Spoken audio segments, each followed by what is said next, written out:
Today's retro spot, why we're having a look at the Toy Biz The Uncanny X-Men Omega Red.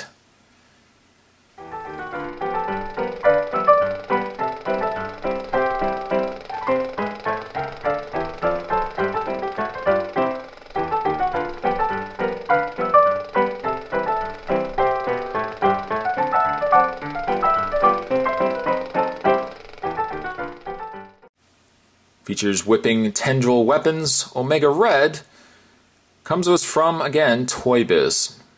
It says, caution, may contain small parts not recommended for children under 3 years of age or for those who still put objects in their mouth.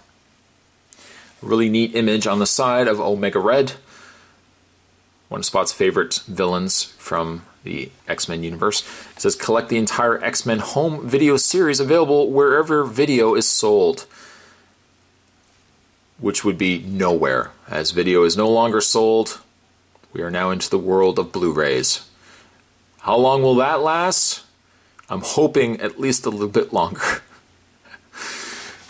On the back, it says, slide out the tentacle on Omega Red's left arm. Twist him at the waist for whipping action.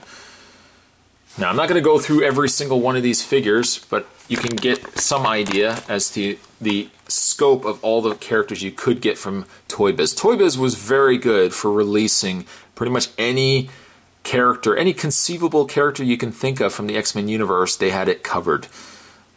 Kane, we got Strife, we got a very old school Deadpool, some mutants. Of course, down below we got the real, the new mainstream comic X-Men. We got, Gambit and Wolverine. Mr. Sinister was a cool looking figure as well. And we got some of the... That was a really neat Apocalypse too. I think I had him as a kid, and just one of those stories where I'm sure many of you can relate. Sold it at a garage sale, kind of kicked yourself later that you got rid of it. The read-up says, created during the Cold War and locked in cryogenic deep freeze because he was too dangerous to control, the Russian super soldier known as Omega Red was later revived and recruited by the ruthless ninja assassins known as the Hand. Under their tutelage, he has learned to control his aura of death, an energy field that drains the life force of anyone near him. Combined with his cardinadium tendrils, Omega Red's powers make any battle with him a brush with death.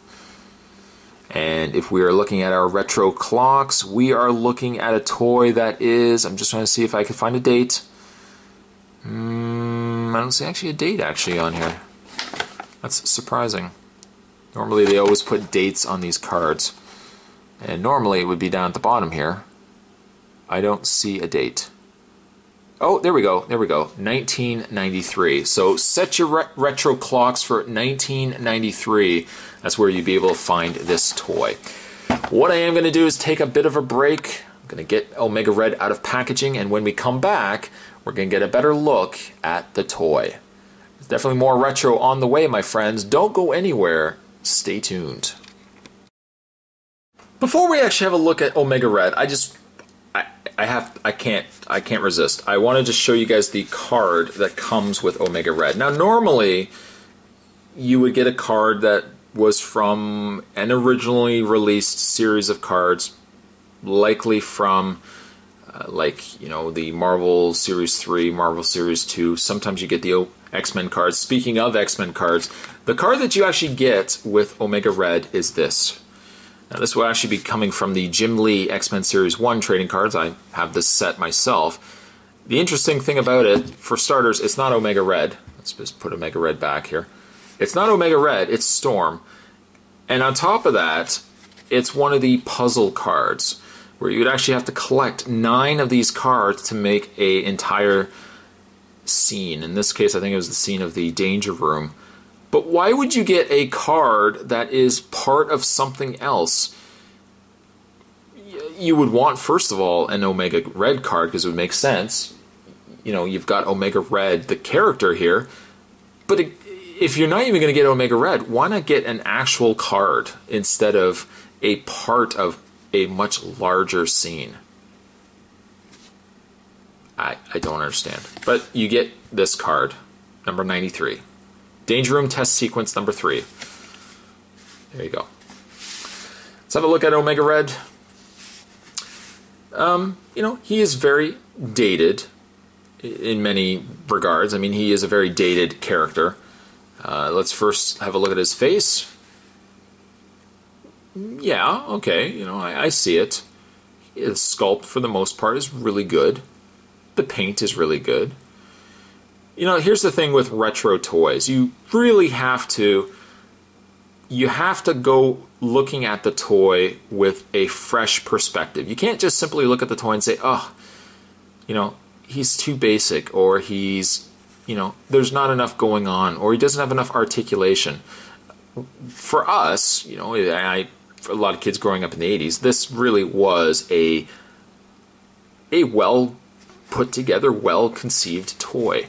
You know, it didn't have a lot of bells and whistles. In fact, sometimes it had too many bells and whistles with a lot of these toy lines. Is that, you know, they had so many gimmicks, and, you know, lashing waists, and you would turn an arm and it would fling back, or you'd squeeze the legs and it would do something. But I mean, that was the appeal in these toys. Now, looking at it from how I would have looked at it as a kid, Omega Red's got a lot of personality. He's got some really nice, bright, vibrant color. His face is a nice, bright white. And, you know, I like his ponytail. He's got going there. He's a very big figure. He's a small head. He doesn't seem like he has any neck to speak of, but he's got a very big torso. Very big legs as well. Now, his gimmick is he has 2 tendril arms. Now, one of them can be removed. There is actually a hole right there, right by his wrist there, that you can take this and peg it into place. Unfortunately, it pegs on an angle. As you can see, the angled peg.